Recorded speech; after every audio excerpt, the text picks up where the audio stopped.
탕자 아들이 돌아와서 아버지께 죄 용서받고 아버지께서 환영해 줄까는 탕자의 비유, 탕자의 비유입니다.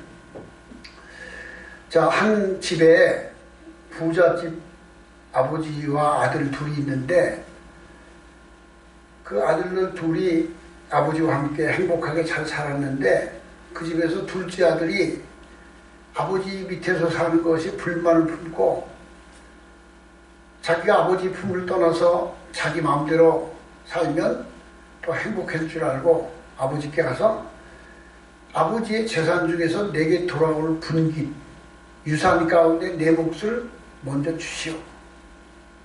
먼저 주시오. 라고 말합니다. 그러니까 아버지가 말을 또 끝까지 아주 그냥 강변을 해서 아버지가 그 아들 몫을 분배해서 나눠줬어요. 그래서 그 아들은 얼마 지나지 않아서 그것을 다 팔아서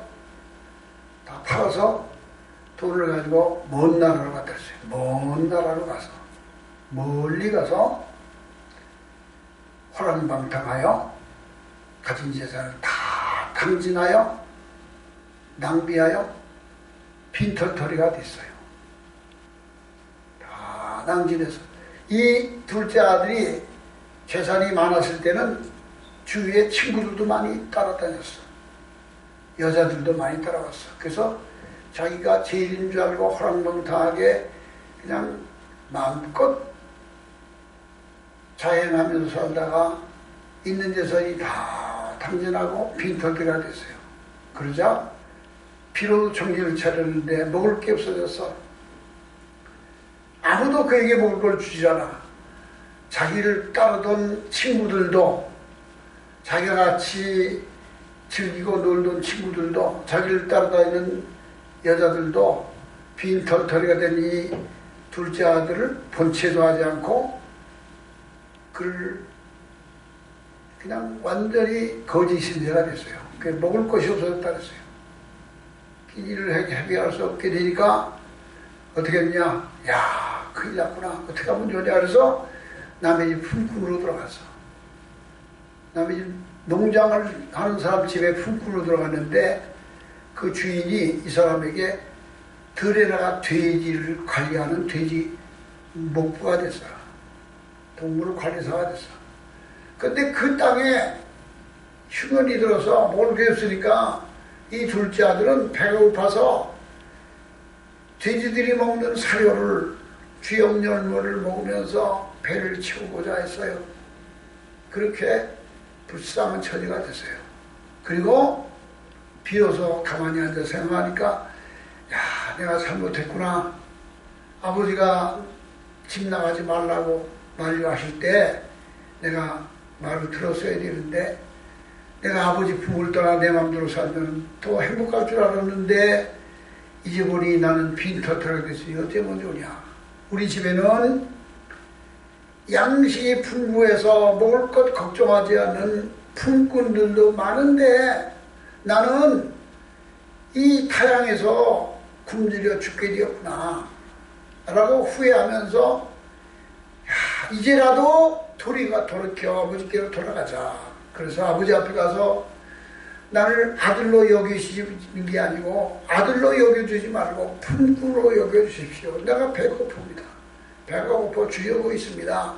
그리고 내가 아버지께로 돌아가자. 그리고서 비로소 이 아들은 자기 고향을 찾아 빈터터리가 된 그 아들은 굶주린 배를 움켜쥐고 고향으로 돌아갔어요.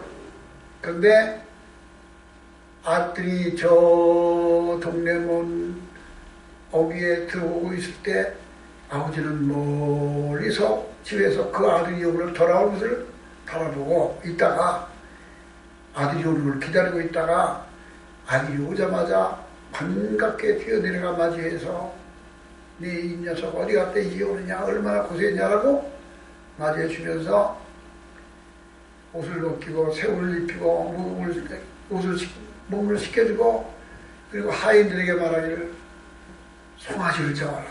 잔치를 준비해라. 맛있는 음식을 만들어라. 내가 아들을 얻었도다.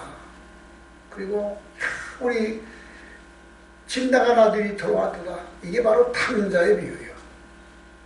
세상에서 방황할 때 하나님 은혜를 몰랐어. 그리고 돌아와서 아버지가 환영해서 그 아들을 맞이해서 잔치를 베풀어줬다 그예요. 이건 뭘 말하느냐면 우리 모든 인간들이 집 나간 하나님 품을 떠난 그런 탕자와 같은 죄인들이었어요.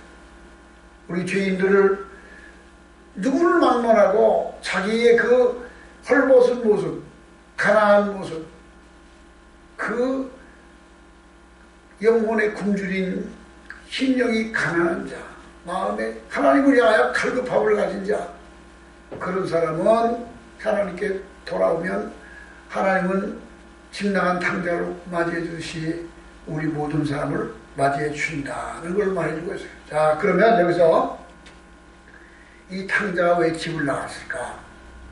집 나간 이유가 있어요. 왜? 내 마음에 안 들어. 성에 안 차는 거예요. 인간은 자족하지 않아. 사람이 배고프면 내가 배불리 먹어봤으면 좋겠다. 배불리 먹어줘. 그럼 또 다른 욕망이 생겨. 인간의 내면에서 일어나고 있는 인간의 욕망은 한계가 없어. 다른 욕망이 생기고 또 다른 욕망이 생기고 계속 욕망을 증가해서 온 우주를 다 넣어줘도 그 마음에 허전한 그 빈 공간을 채워지질 않아. 빈 공간이 채워지질 않아. 우주를 다 집어넣어줘도 인간의 마음은 채워지질 않아. 그래서 가난한 사람은 배고픈 사람은 부자 되지, 배불리 먹으면 좋겠다. 내가 부자 되면 좋겠다. 또 좀 더 나아지면 더 좋아지면 좋겠다. 인간의 욕망에 한계가 없어. 그래서 불만이 더 많이 갖기를 원하고 한 100억만이시면 좋겠네. 나는 100억만이시면 많이 없겠어. 100억이 주어지면 거기서 만족할까요? 안 만족해. 더 배불러 더 많아지기를 소원해. 그거 한계가 없어. 그리고 내가 임금이 되면 왕이 되면 좋겠다. 권력자가 되면 좋겠다라고 권력을 잡아. 그럼 권력 잡은 사람이 거기서 만족할까요?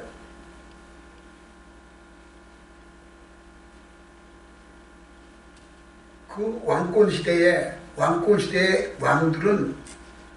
왕들은 뭐 우리가 볼 때는 자기 위에 없잖아. 천상천하고 오직 자기가 제일 아니야.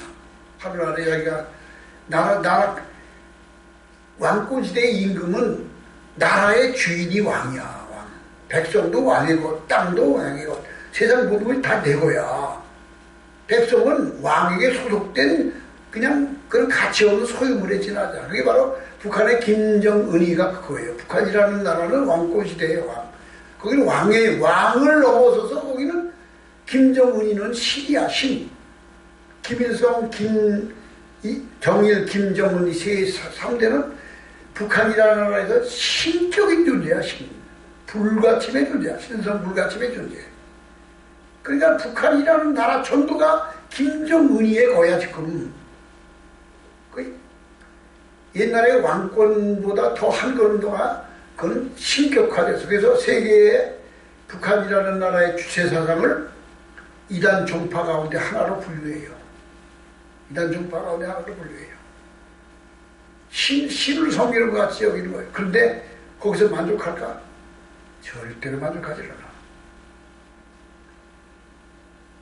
김정은이의 체중이 우리가 저울에다 달아보자면 얼마나 하는지 모르잖아. 근데 사진을 찍어서 오늘 다 분석해보면 그의 체중이 140kg, 150kg 가까이 한대요. 그걸 그 몸을 사진을 찍은 거를 찍어가지고 그걸 분석해서 계산해보면 그렇게 한대. 그러면 지금 36살인가 7살 먹은 녀석이 그런 체중이면 그거는 죽을 때 그건 금방 죽어. 그건 금방 죽을 놈이야. 왜 그럴까요? 얼마나 좋은 곳을 많이 받아먹었어. 그냥 아니 북한에 있는 2,500만 자기 국민들은 먹을 것이 없어서 북한에 살고 있는 북한 주민들이 배가 고파서 먹을 것을 구하기 위해서 두만강을 건너서 중국으로 건너가서 거기서 돈을 벌어서 식량을 보내는 북한의 어린 소녀들, 엄마들, 주부들이 굶주리 맺히서 중국으로 건너가서 거기서 자기 가족을 살리기 위해서 중국에서 어떤 취급을 하느냐, 완전히 노예야, 노예. 성노예로 취급을 받아. 그냥 팔려가는 거야, 팔려. 150만 원에 팔려가. 그리고 그들이 거기서 벌어들인 돈으로 북한으로 수급하는 돈이 1년에 1억 700만 불이 돼요. 통계가 나온 게. 그러니까 북한이라는 나라는 자기 나라에 있는 15살 먹은 20세 먹은 이 젊은 어린 소녀 아이들, 중학생 곧돌이들, 그리고 애기 엄마들, 애기 둘 셋 낳고 그냥 견디를 쏴서 중국으로 건너가서 거기 가서 성노해가지고 팔려가고, 그렇게 벌어서 그걸 수급해 준 돈이 1년에 1억 7천만 불, 700만 불. 이 통계가 나서 치면 난 거야. 그런 돈이 들어가면, 그러면 북한이라는 나라에는 우리가 볼 때 같은 우리 동족 아니야. 김씨, 이씨, 박씨, 서씨, 최씨 뭐 다 있잖아. 누가 그들이 다른 나라 사람이다. 우리 같은 동족이지. 근데 그들이 그렇게 처참하게 사는데 우리는 북한 인권에 대해서는 한마디도 안 해. 북한 인권법을 미국에서 통과시켰어. 뭐 오래전에 일본에서 2004년도에 북한 인권에 대한 법을 통과시켰어. 북한의 인권을 침해한 것은 법적 제재야. 근데 우리나라는 통과가 안 돼. 국회의원 300명 중에 190명이 북한 인권법을 반드시 통과시켜야 된다. 190명이 서명을 했는데 그게 통과가 안 돼. 우리는 안 되고 있어 지금. 왜 그런 줄 알아? 김정은이가 싫어하는 거야, 그건. 그런 건 싫어해. 북한의 인권을 다루는 걸 제일 두려워 하는 거야. 그러니까 이 남은 아니, 휴전선 북쪽에는 내 형제인데, 같은 성씨인데, 그들의 그 처참한 인권에 대해서 남한에 있는 국회의원들이 동의를 안 해. 표결을 안 해. 서명은 190명에 있다니까. 인권 부분 하들이 통과해야 된다 했는데, 근데 그걸 통과를 안 시켜. 왜? 겉으로는 인권 부분 말을 하지만 법제화를 안 해. 왜? 김정은이가 싫어해. 싫어하는, 통과 안 시키는 자가 누구냐? 김정은이 눈치 보는 놈들이야. 김정은이 하수인들이야. 이게 바로 오늘날 우리나라의 현실이에요. 일본에서 끌려간 일본 위안부에 대해서는 그냥 자세히 껴들어라고 그냥 뭐 어디 봐가지고 뭐 소녀상 갖다 해놓고 그냥 소녀상에는 뭐 걸어주고 일본의 그 종군 그 위안부 그들에 대해서는 그렇게 그냥 발작적으로 하면서 북한의 그 처참한 지금 살아있는 우리 형제들의 그 젊은 어린애들의 그 성노예가 돼서 사는 그것에 대해서는 한마디도 안 해. 이런 비정상적인 나라가 어디 있어 세상에. 이런 나라가 어디 있냐고.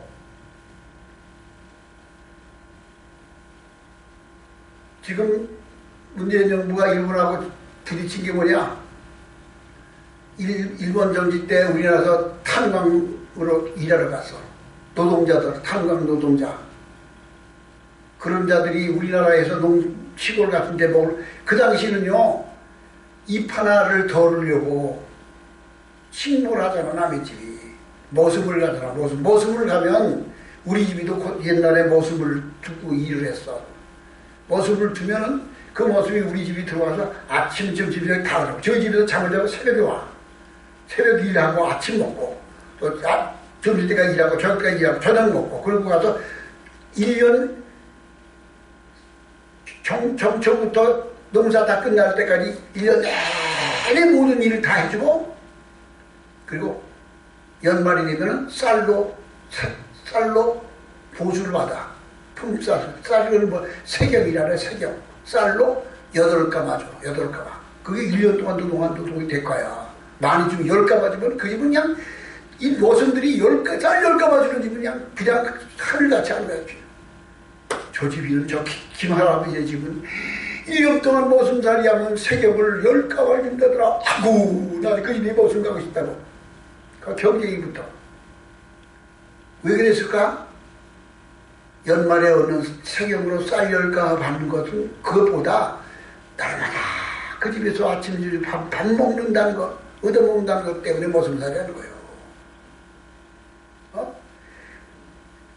조선 말기 일본 한일합방 된 그 당시가 바로 그랬어. 먹을 것이 없어가지고 그냥 보릿고개라는 거 있어. 그래서 가난한 사람들이 야 일본에 돈 벌러 가자. 우리 옛날에 우리나라 소독으로 탐구들, 광부들, 소독관 광부들, 소독관 간호사들이 누구였는가?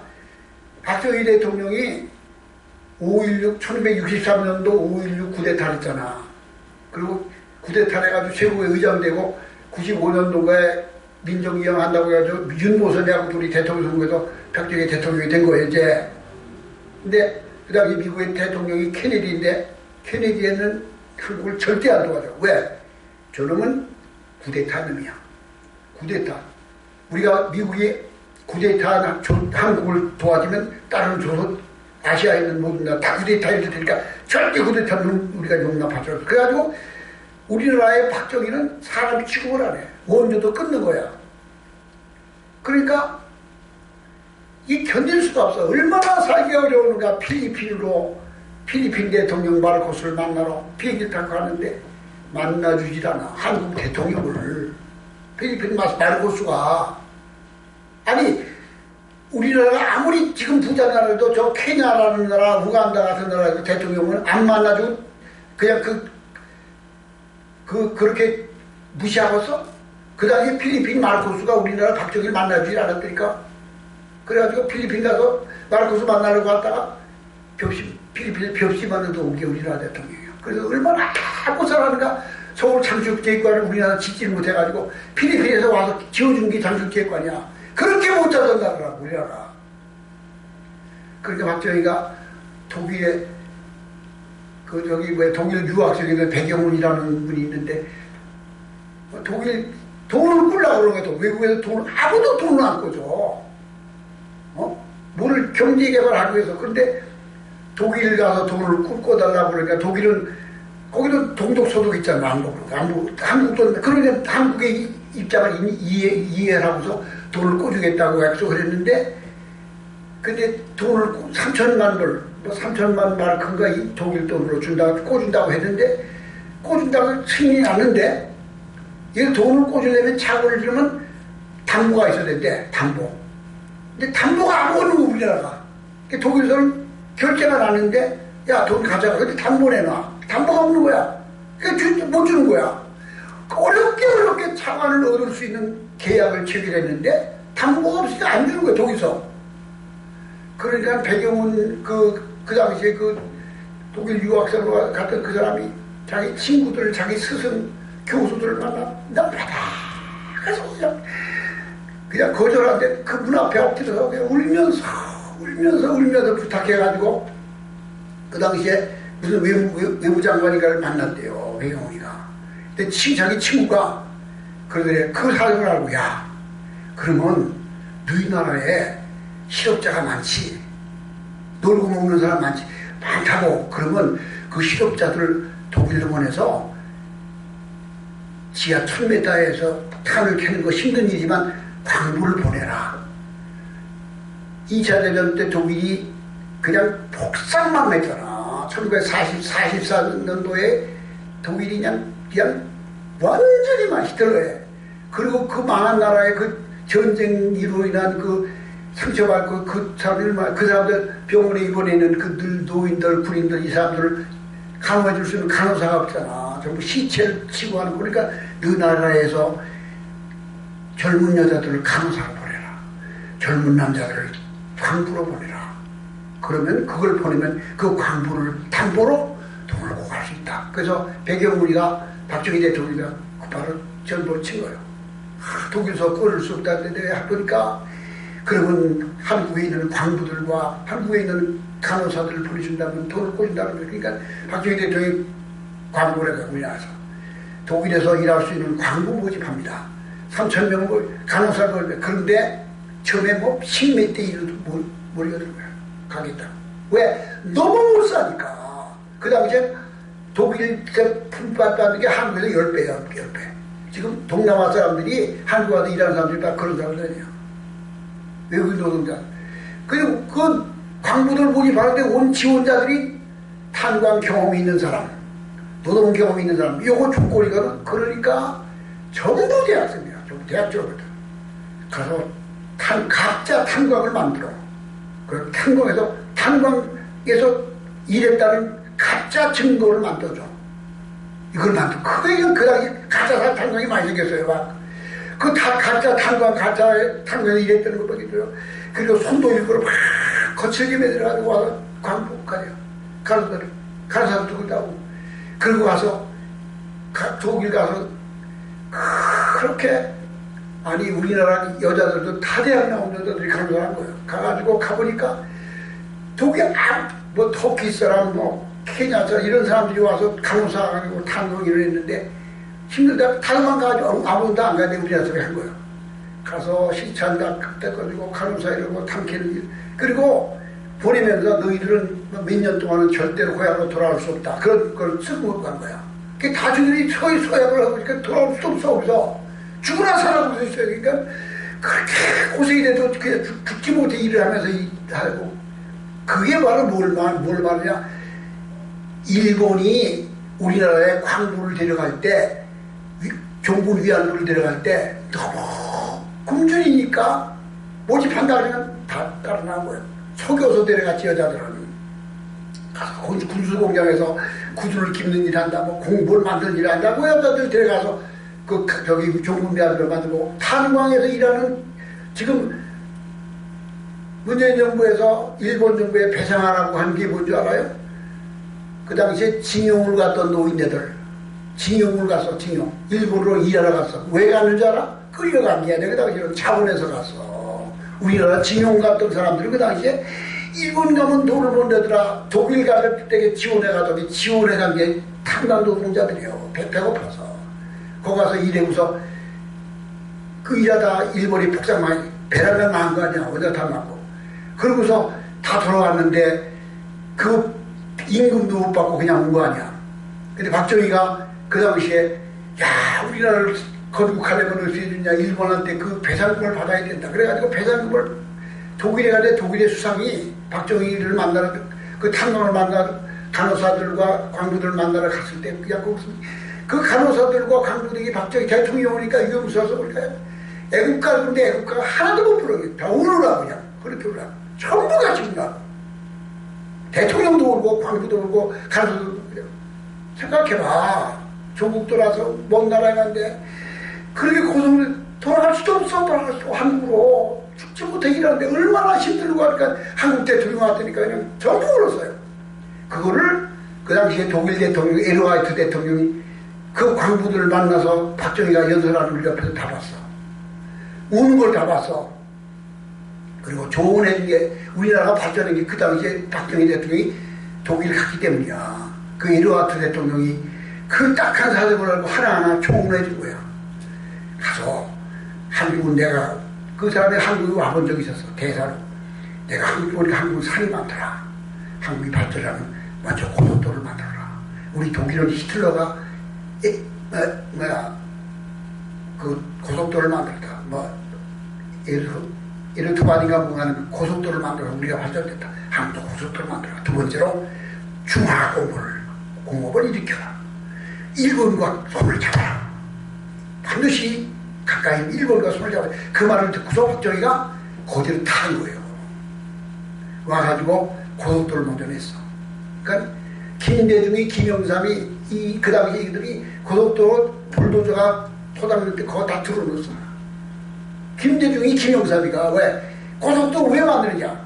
차가 어디 있다가 만드느냐? 박정희 미친놈아. 그 고속도로 만드는 다 들어놓았어. 다 만들었어. 그리고 중앙 만들고 그래서 1965년도에 일본과 국교 정상하면서 일본에서 돈을 받아온 거예요. 돈을 받아오는데 36년 동안 식민지 하던 동안에 우리 노동자들이 가서 일한 품값 받은 것, 또 모든 것 다 그걸 돈으로 쳐서 피해 입은 걸 받는데, 광부들, 간호사, 정군 위안부들, 이 모든 임금까지 전체 다 아우러서 전체 다 받은 게 그 당시에 5억 불을 받았어. 그 당시 일본의 외환 보유가 전부 12억 불이었어. 근데 12억 불 중에 5억 불을 알고 된다는 건 지금으로 보면 천문학적 숫자예요. 근데 일본 정부에서 그 당시에 난 지금 글을 써서 알아. 한국에서 말하기 이렇게 하는 것보다 우리는 광부들의 임금, 광부들에 대한 보상 따로 하고, 정군 위안부들한테 보상도 다 따로따로 하기로 한다니까 우리나라 정부에서 돈을 도와드리려고 정부에서 그렇게 하지 말고 우리 정부에서 다 책임질 테니까 보상을 좀 더 해서 5억 불 준 거예요. 5억 불 주면은 광산 노동자들, 정군 위안부들 그 피해를 다 거기 포함해서 그 당시에 받아온 거예요. 그리고 거기 계약서 쓸 때 정군 위안부, 광산 노동자 모든 것에 대하여 이 보상금 속에 다 포함되어 있다고 써서 계약을 하고 받아온 거예요. 그리고 나는 몇 년 됐어. 1965년도에 그 한의학교 했는데, 그리고 지금 2019년이 돼가지고 그거는 무효다. 정군 위안부 광산 노동자 보상 따로. 그리고 대법원도 판결해버렸어. 그 5억 불 속에는 이 광산 노동자들, 징용 갔던 사람들의 품격은 포가 아닌 거야. 그게 또 다시 덜해. 그리고 대법원도 판결을 내가지고 일본한테 배상금을 물린 거예요. 물리니까 일본은 줄 리가 있나? 야, 45년 전에 그게 다 줬어. 5억 불 때 거기 다 포함된 거야. 뭐 딴 소리야. 그러니까 아니야, 우리는 그건 옛날 하던 거는 우리에 상관없어. 그러니까 다시 배상해.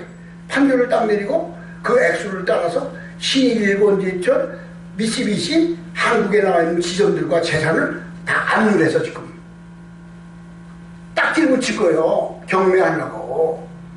우리 집돌 비다가 보면 딱지 붙잖아. 집단에 가서 내 집 대쪽 집 팔아먹는 거 있잖아. 지금 문재인이가 그걸 한 거예요. 신일본제철, 미쓰비시 그 지점들에 가서 재산을 압류해서 그리고 팔아서 돈 받아가지고 이거 주겠다는 거야. 그 일본은 뭐 이런 놈들이 다니는 거야. 이게 뭐 이런 놈들이 다니는 거야. 내가 먼저 그랬잖아. 40년 전에 내가 땅을 팔았어. 계약금 다 받고 잔금 받고 명의이전 다 해줘서 40년 지난 다음에 지금 보니까 아우 땅 싸게 팔았네. 그놈한테 가서 야, 나 그 땅 파는 무효야. 돈 더 내놔. 그러는 사람이 있을까? 이거는 더 웃기는 놈이야. 이게 우리나라가 이번에 아베 앞에 가서 신문에 안 나와서 이낙연 총리가 가서 구속도 벌수겠어. 그리고 무슨 타협안을 갖자고 하나도 안 나와. 실제적인 게 일본이 아베가 뭐라잖아. 나는 절대로 이번에 이낙연이 가서 문재인 대통령하고 정상회담을 하십시오. 단 타협안을 하십시오. 그러니까 아베가 뭐라잖아. 나는 1965년대 그 조약을 수용하기 전까지 대통령 만날 필요도 없어. 너희 모든 어떤 것을 가져서 난 그거 상관 안 해. 이게 되고 거예요 지금. 1870 몇 년도가에 알라스카라는 땅이 그 당시에 제정 러시아의 영토야. 제정 러시아의 영토였어. 그 니콜라이 황제 때 러시아 영토야. 그게. 알라스카는 어디야?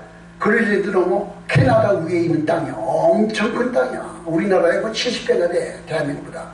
그런 땅이 그냥 얼음이야. 큰 얼음으로 눈을 덮여있는 땅이야. 그 땅을 러시아의 니콜라이 황제가 러시아에서 이거를 미국한테 야 사라. 이거 사가. 그거 아무 쓸모없는 걸 우리가 왜 사냐. 안 사. 제발 좀 사라니까. 그래서 팔아먹은 게 720만 불에 미국한테 팔았어. 그게 미국 국민들도 반대해서 그걸 왜 사냐고. 그 얼음 동산. 그 얼음 창고를 왜 샀냐. 그리고 다 반대했는데 그 당시에 국회에서 표결했는데 한 표 차로 가결이 돼가지고 샀어. 720만 불 주고. 그 땅이 지금 보석 중에 보석. 석유가 많이 나오고요. 오획자원부터 살림자부터 그냥 어마어마한 보물이 다 들었어. 지금 가나스가 녹아가지고 그냥 농사도 지을 수 있는 땅이거든. 그 어마어마한 땅을. 그런데 러시아가 얼마나 바보짓을 했어. 지금 미국한테 가서 야 200년 150년 전에 우리가 알라스카 파는 거 너무 싸게 팔았어. 야 생각해봐라. 그 땅이 지금 거기에 기름이 얼마나 나고 가스가 얼마나 나고 거기 살림이 얼마나 나고 거기에 어종자원이 얼마나 나고 얼마나 그 좋은 땅인데 우리가 그걸 갖다 친 게 아니야. 돈 내라. 그런 나라가 있어. 내 지난번에 썼잖아.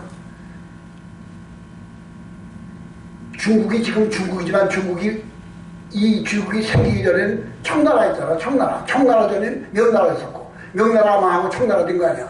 청나라 황제 때 저기 누구야 서태후라고 하는 여자, 이 여자가 50년 동안 서태후라는 여자는 그냥 아주 가난한 집에 있는 여자인데 궁녀로 들어와서 궁녀로 대궐로 궁녀로 들어와서 궁녀 어린 게 근데 얼굴이 예쁘니까 황제 그 당시에 그 뭐 한풍 황제라는 황제가 그 청나라의 황제가 이 궁녀를 보고 예쁘니까 이 아이가 아기를 뵌 거야. 서태후가.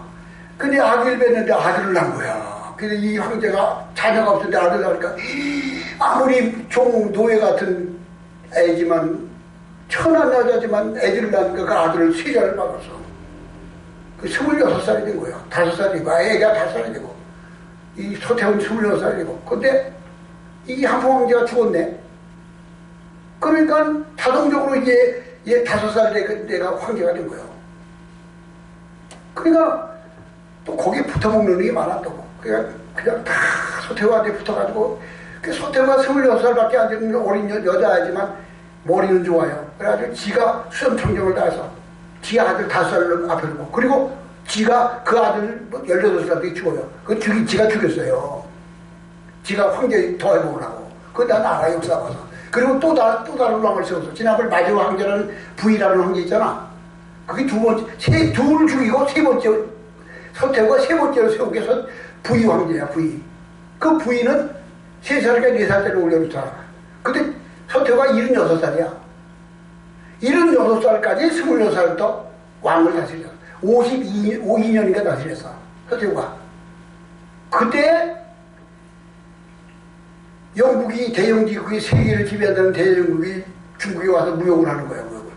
영국에서는 거기다 면직물을 팔고 뭐 이런 걸 파는데 중국에서는 비단을 사가고 또 뭐야 여기 차를 사가고 뭐 이런 걸 사가고 도자기를 사가면서 무역을 하는데 중국 사람들은 워낙 가난하니까 영국서 갖다 놓은 물건을 팔릴 줄 알았는데 갖다 놓으면 다 구경을 해도 하는데 하나도 안 사. 영국에 물건을 갖다 팔려고 하는데 하나도 안 사. 그러니까 영국서는 사가는 걸 많은데 팔리지 않으니까 무역 역조가 생겨. 계속 적자가 나. 그러니까 영국서 방법을 찾은 게 뭐냐. 야, 어떻게 하면 이 무역 적자를 메울 수 있을까. 그래서 아편을 팔기 시작했어. 근데 아편을 파니까 그 가난하고 찌들고 고생하고 아주 그냥 고통스럽게 사는 중국 사람들이 아편 맛을 한번 보니까 환상에 가서 그냥 다 아픈 중독자가 된 거야. 그냥 너도 나도 그냥. 그러니까 아편이 블리드 파질 거야. 그게 잘 파질 거야. 청나라에서 보니까 아니 온 국민들이 다 아편제가 된 거야. 마약 중독자가 된 거야. 이 영국에서 팔아보고 그러니까 영국에서 마약 사람들을 다 체포하고 다 추방하고 막 그러니까 영국서 전쟁이 일으키기 아편 전쟁이야. 영국을 청나라가 이길 수가 있어? 아주 그냥 우리나라 조선 말기같이 그렇게 부패했는데 영국이 청나라 금방 이겼어. 북경까지 쳐들어갔어. 그리고 서태후하고 협정 맺은 게 뭐냐? 조약을 맺었어. 중국의 5개의 항구를 개방한다. 홍콩은 100년 동안 영국에 양용한다. 그러니까 홍콩을 100년 동안 영국에 준 거예요. 홍콩의 국민소득이 6만 불이 넘어. 모든 국민들의 평균 소득이 7만 불에 가까워. 홍콩식은. 그래서 얼마나 잘 사는 나라. 홍콩은 홍콩만 중국의 요 가까이 떨어진 섬인데 인구가 700만 되는데 700만 명의 홍콩 사람은 똑같은 중국인인데 중국은 못 사는데 여기는 국민소득이 7만 불이야. 근데 이게 100년 만에 돌려줬어, 중국에.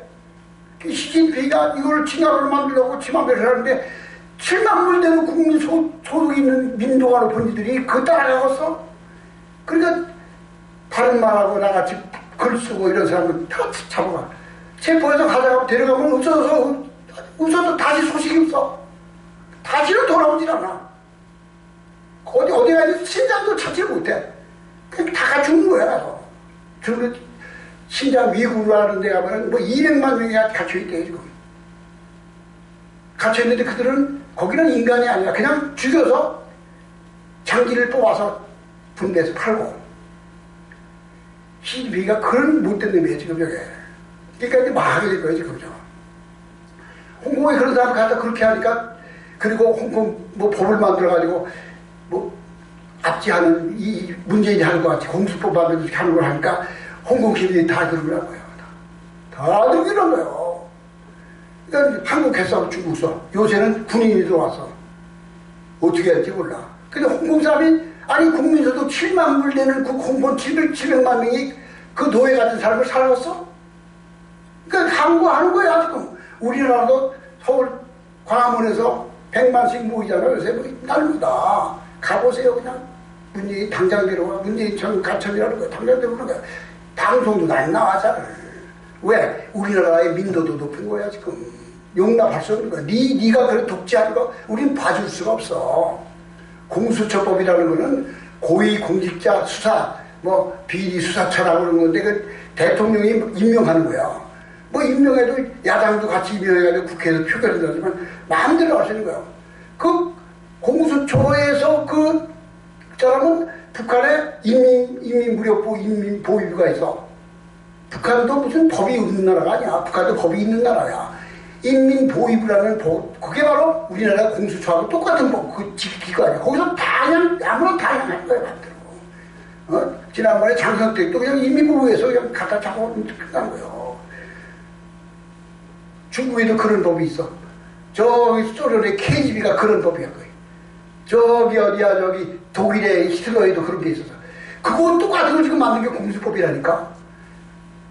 어느 검사장이, 현직 검사장이 담화를 발표해서 이 공수법은 중국에 있는 그 공안법과 똑같은데 그거보다 한 걸음 더 나갔다. 그거보다 한 걸음 더 악한, 더 심한 독재라는 거야. 그렇기 때문에 이거는 절대 통과시면 안 된다고 내가 내 검사장 직을 걸고 발표한다고 기자회견 했다고. 인터넷에 나온다고. 그러니까 우리나라에서 들고 하는 거야, 지금. 이게 바로 뭘 말하느냐. 사람이 이게 가난하게 되면 사람이 욕망이 끝이 없잖아. 왜 그런가? 인간의 욕망은 끝이 없어. 올라가도 계속. 김정은이가 어떻게 살아? 아니 40도 안 된 님이 체중이 140kg가 150kg 그렇게 아주 딱 사진을 찍어서 분석하는 것이 그의 체중이 얼마나 나온 거야. 곰발바닥 여기 상어 진흙 여기 제비집이 그 녹여가지고 여기 그렇게 맛있답니다. 제비집이.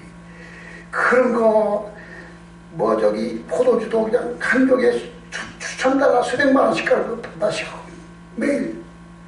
그리고 그냥 주지웅 입에 먹어 살고 사는데 그러면 그게 만족하냐고. 그리고 김일성 시대부터 내려오는 게 뭐가 있어? 기품 줘.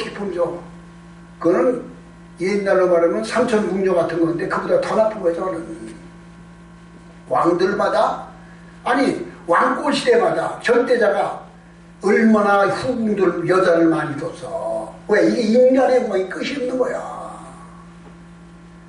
여기 이 둘째 아들이 자기 아버지와 같이 사는 게 만족하질 않아.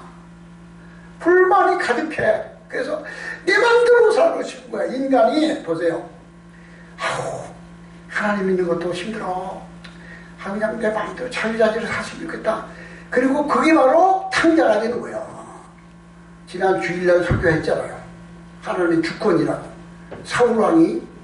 사울이라는 이스라엘 초대왕이야. 이스라엘 나라는 원래 왕권이 아니야. 다 사사가 다 생겼어. 모세, 여호수아, 뭐 갈렙,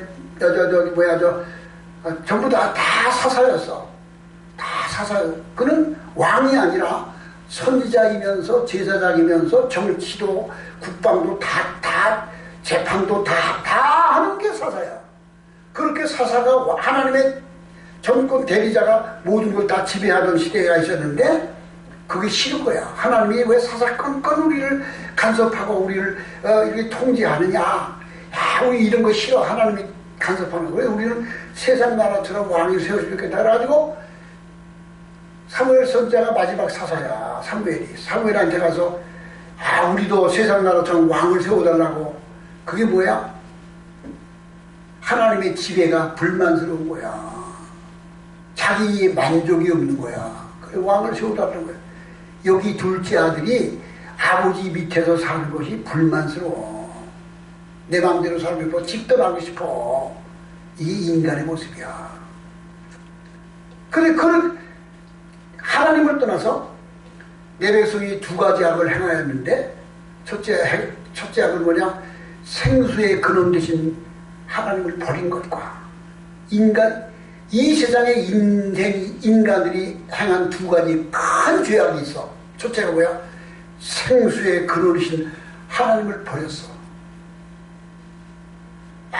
사사들이 다시니까 왜 간섭하냐고. 왜 매사 그냥 끈끈 하나님이 이래라 저래라 하냐고. 그 왕 세우다는 게 바로 하나님을 버린 거예요. 여기 둘째 아들이 아버지 간섭 싫어. 내 맘대로 살아. 재산 다 팔아 내가 갈 거야. 내 재산 내놓으라고. 그냥 해가지고 팔아갔던 거 났어. 그게 뭐야? 내 백성이 두 가지 악을 해야 하는데 첫째는 생수의 근원 되신 하나님을 버렸어. 하나님의 간섭이 싫어. 이 둘째 아들이 그거야 지금. 이스라엘 백성이 왕을 세워달라 해도 사울왕이 초대왕이 됐잖아. 바로 그게 생수의 근원 버린 거야. 둘째가 무슨 두 번째냐? 자기 스스로 웅덩이를 파는데 그 웅덩이는 물을 저축할 수 없는 터진 웅덩이라. 내가 웅덩이를 팠어. 생수의 근원 버려서 내가 물을 저장해서 내가 내 마음대로 물을 넉넉하게 살겠다. 그리고 자기 스스로 웅덩이를 파는데 그건 아무리 포다보도 다 나가버리는 터진 웅덩이야. 이게 인간이 지은 두 가지 이야기야. 이게 바로 그걸 말하고 있는 거예요. 사울왕이 지난주에 했잖아요. 사울왕이 사무엘한테 우리에게 왕을 세워주세요. 우리 하나님이 이렇게 간섭하는 거 사사가 하시는 거 싫으니까 세상 나라처럼 왕을 세워달라고. 그리고 왕을 세워줘서 사울이 된 거야. 사울은 어땠다고? 자기가 왕 될 걸 상상해 본 적도 없어. 왕 되길 마음에 소원도 안 해. 뭐라고? 왕이 될 왜 내가 왕이 됩니까? 아유 나 그런 거 필요 없어요. 그랬던 거야. 근데 하나님이 사무엘 선지자 그를 데려다 기름을 넣고 왕을 세우라. 그리고 사울이 왕이 돼서 그런 마음이 소심한 자야. 아주 소심한 자야. 키는 커. 아버지가 나귀를 잊어버렸어. 나귀가 집을 나갔어. 그러니까 아버지가 야 나귀가 집을 나갔구나. 그러니까 아버지 걱정하는 걸 덜어드리려고 나귀를 찾으러 친구하고 같이 막 찾으러 다니다가 사무엘을 만났어. 사무엘이 야 이러구나. 여호와께서 너를 이스라엘의 초대가 나셨는데 나 그런 거 모르는데 그리고 왕이 된 거야. 그러면 사울이 왕 된 거는 자기 공로도 아니야. 자기 의지도 아니야. 전적인 하나님의 은혜야. 하나님의 선택이야. 그러면 내가 왕 된 거 하나님의 은혜로 됐잖아. 내가 정치하는 건 하나님의 은혜 줘야 할 수 있는 거야. 전쟁에서 이기는 건 하나님의 은혜 줘야 이기는 거야. 하나님이 왕 세우시면 이겨야 되지 않습니까? 그런데 왕이 딱 뛰고 나니까 이게 달라지는 거야. 야 내가 왕이로구나. 내가 이제 높아졌구나. 내가 권력을 잡고 그러니 이제 내가 어떻게 할까? 하나님은 딱 잊어버렸어. 자기 왕권을 자기가 지키는 줄 알았어. 야 이제는 하나님 간섭보다 내 맘대로 살겠다. 그리고 블레셋과 전쟁하게 되는데 자기 군사들 가지고 이길 수 없으니까 하나님 앞에 기다려야 될 거 아니야. 도와주시기를. 근데 사무엘 선지자가 이랬던 날 오기로 약속했는데 그때까지 기다리다가 안 오니까 야 사무엘 안 오고 뭐 내가 하지 뭐. 그리고 지가 양을 잡아다 제사를 드렸어. 하나님이 사무엘 선지자가 딱 오더니 왕이 지금 무슨 일 했냐. 왕이 나라를 스스로 지킬 줄 아느냐. 네가 왕 된 게 네 뜻으로 됐냐. 하나님이 지켜드린 걸너 왜 그걸 모르느냐. 하나님이 네가 하나님을 버려서 하나님도 너를 버려서 다른 자를 왕을 세우리라. 이게 바로 인간의 죄악이야.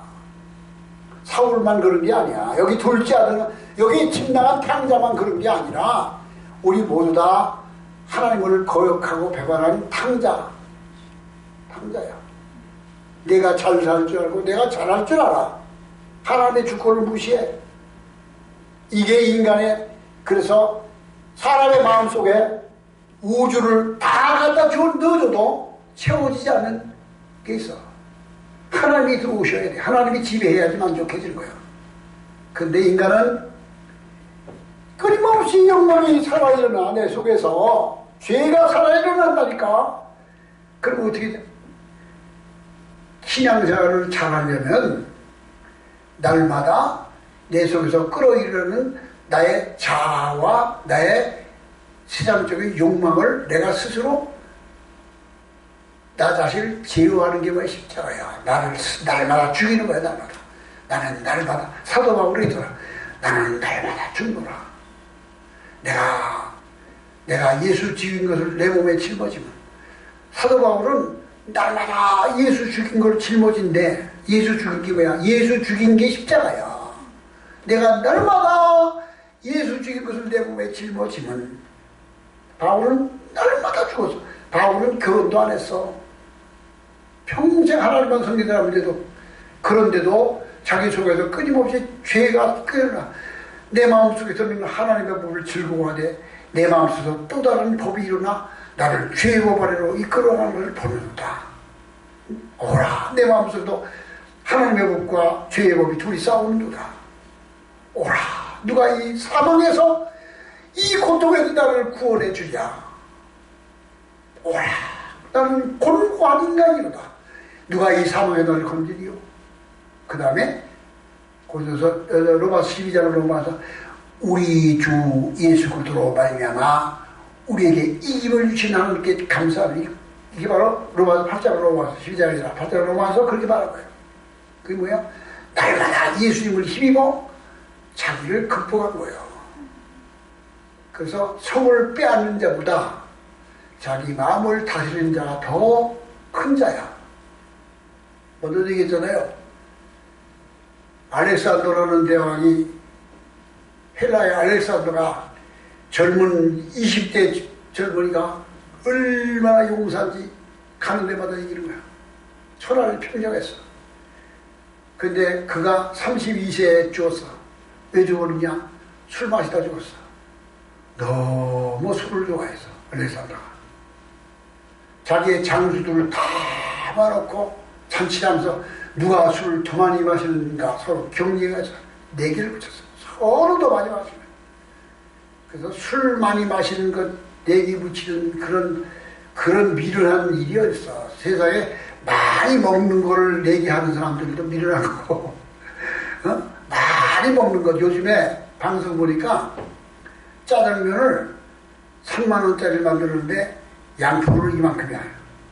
이거를 30분 안에 먹으면 뭐 50만원을 준다. 20분 시계 딱 놓고 30분에 만에 이걸 다 닭칼국수를 했는데 그냥 소시기만 해. 거기 이만큼 사람 이거를 다 먹으면 뭐 공짜다. 어떤 사람은 1000만원 준다. 그러니까 그 도전을 한다고 그냥. 먹는 거를 경쟁하는 것, 술 많이 먹는 이 알렉산더가 그래서 술 많이 먹고 술 중독에 죽었어. 이게 뭐냐? 인간이 바로 그거야. 인간이 자기를 다스리는 자가 큰 자야. 예수 믿는 거는 성령 충만, 은혜, 성령 충만 당연히 받아야지. 그런데 성령이 충만할수록 내 속에 있는 죄의 소욕을 이길 수 있는 능력이 큰 거야. 콜라병에다가 콜라를 다 쏟아버리고 물만 닫아보면 물이야. 여기다가 포도주를 넣으면 포도주가 됐어, 병이. 근데 콜라를 다 쏟아버리고 10%만 물을 남기면 이 싱거운 콜라야. 포도주를 다 쏟아버리고 10%만 포도주 남기고 90% 물을 넣으면 이건 포도주 맛이 날름 날틀말뜻 싱거운 포도주가 된 거야. 우리 속에 성령이 충만할수록 하나님이 나를 지배함으로 죄를 이길 수 있어. 극복할 수 있는 거야. 그런데 인간의 마음속에는 죄의 소욕이 끊임없이 일어나. 계속 일어나. 그거를 죽는 날까지 자기가 자기를 쳐서 복종시키면서 사는 게 예수 믿는 거야. 그게 잘 믿는 거야. 그게 잘 믿는 게 뭔지 알아야 돼. 잘 믿는다는 것은 내가 나 자신을 쳐서 복종. 그래서 예수님이 그랬잖아. 너희가 나를 따라오려거든 자기를 부인하고 자기 목숨을 내어주고 자기 십자가를 지고 나를 쫓아라. 이게 바로 믿는 거예요. 오늘 성경 말씀이 누가복음 15장에 나와 있는 탕자의 비유에서 그 모든 걸 다 끌어낼 수 있고 다 끌어내는 거예요. 고구마 줄기를 하나 잡으니까 고구마 나오듯이 탕자가 아버지의 불만을 품고 아버지 내 몫을 돌려달라고 해서 다 팔아가지고 먼 나라에 가서 헐랑망탕 거지가 되고 헐벗은 자가 됐는데 인간이 바로 하나님을 버리는 거예요. 하나님을 버리기를 좋아해. 왜 내 마음대로 사는 게 더 좋은 줄 알아. 사울왕이 하나님이 자기에게 그 놀라운 은혜를 주는데 그걸 잊어버리고 내가 왕이 된 줄 알고 내가 정치하는 줄 알고 내가 전쟁에 이길 줄 알고 하다가 버림받은 거예요. 그래서 뭘 말하냐? 성을 빼앗는 자보다 자기를 다스리는 자가 더 큰 자며 내 백성이 두 가지 악을 행하였는데 첫째는 생수의 근원이신 하나님을 버린 것과 자기 스스로 웅덩이를 판 것인데 그 웅덩이는 물을 저축할 수 없는 터진 웅덩이를 팠습니다. 우리는 바로 이걸 배워야 돼. 하나님의 은혜 안에 사는 것이 감사해요. 그 사랑 안에 살면서 딴 일로 가지 맙시다. 예수가 함께 계시니 시험이 오나 겁없네. 기쁨의 근원 되시는 예수를 위해 삽시다. 날마다 주를 섬기며 날마다 주를 섬기며 그 사랑 안에서 은혜 안에 사는 거예요. 그것이 이 탕자가 아버지 밑에 사는 것이 교회 다니다가 교회 떠난 사람들 이게 탕자야. 교회 떠난 사람들이 많아요. 처음에는 괜찮은 것 같아. 병이 들면 서서히 병이 들고 서서히 중병이 들어서 깊어지는 것처럼 하나님을 떠나면 서서히 사람은 망하게 됩니다.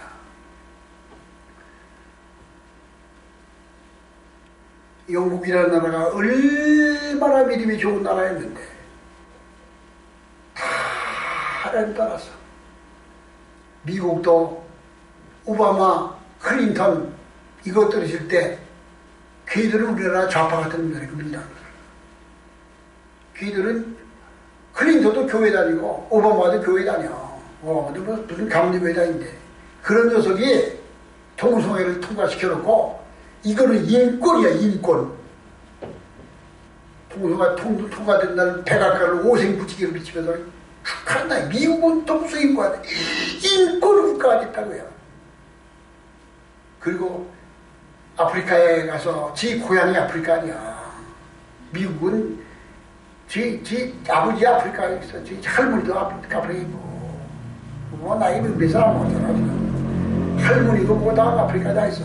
아프리카에 근데 아프리카에서 케냐에서 오바마의 할머니 저희 삼촌 뭐 친척들 보니까 케냐가 얼마나 무서운 나라야. 아이고 우리 오바마가 미국에서 대통령이 됐네. 아이고 근데 가서 아프리카 가지고 아프리카 중에서 이집트에 가서 이집트 대학에 가서 강연을 할 때 여러분 기뻐하십시오. 이제 비로소 아메리카 미국은 이슬람화가 됐습니다. 그럼 속셈을 그어서 그 미국이 무너진 거예요. 여러분 무너져. 그게 바로 무너진 거기 나라가 하나님 모르면 서서히만 하는 거야. 근데 지금 클린턴 부통령인 펜시 부통령은 미국 전 국민들이 다음 대통령으로 다 이미 확정하고 있는 사람이 펜시야. 근데 그분은 나는 크리스찬입니다. 자기 정체성을 할 때 먼저 나는 기독교인입니다. 나는 공화당원입니다. 이게 자기 소신이야. 클린턴보다 지금 트럼프 대통령보다 펜시는 훨씬 더 높은 보수주의야. 그러니까 펜시가 만약에 미국을 다스린다면 정말 깨끗하게 할 거야. 트럼프도요, 믿음의 사람이요. 이 이스라엘에 가가지고, 이스라엘의 수도가 텔아비브야. 원래는 예루살렘인데, 성경에 예루살렘 나오잖아. 예루살렘이 이스라엘 수도인데, 이스라엘 수도로 인정을 못해. 왜?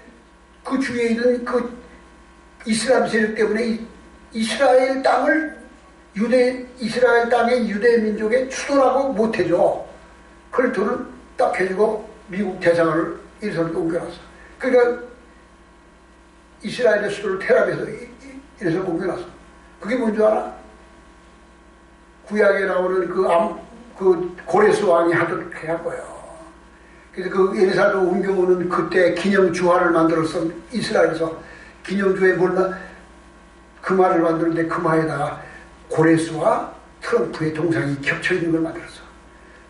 트럼프는 이스라엘을 독립시켜주고 귀환시켰던 고레스와 같이 비유해 주는 거야. 트럼프는 기독교를 박해하는 나라를 제일 증오합니다. 시진핑을 증오하는 거예요. 기독교를 그렇게 박해하기 인권, 사람을 그냥, 아니, 홍콩에서 끌려간 그들이 어디 갔겠어? 행방불명인데 어디 있는지도 모르고 죽어 살지도 몰라. 뭐, 신장 위구르에 있는 그 주민들, 100만 명의 이반 포로수에 다 갇혀있는데 그들은 그냥 아무 데나 공격 쳐야 돼. 아무도 비밀을 쓰다고. 그 장기 다 뽑아가지고 다 그냥 분배하고. 중국에서는요, 사형제도가 있어가지고, 뭐, 아편을 판다든지, 뭐, 살인을 한다든지 이런 시간공들을 사용을 해.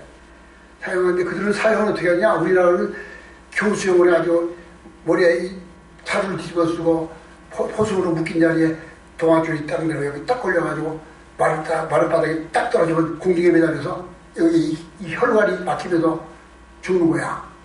그게 교수형이야. 중국에서는 그렇게 안 죽여. 촉으로 죽여, 촉으로. 사형장으로 끌고 가. 끌어놓고 이렇게 묶어서 전부 앉혀놔. 등 뒤에서 중국 공안들이 등 뒤에서 다 섰다가 총을 빼들고 머리통에다 총을 쏴. 빵! 빵! 머리가 팍! 터져. 그 시신은 모두 다 분해해서 써먹어. 안 내죠. 그런 나라가 중국이야. 근데 이 나라의 대통령이라는 놈은 중국을 큰 산봉우리고 우리는 작은 산봉우리래.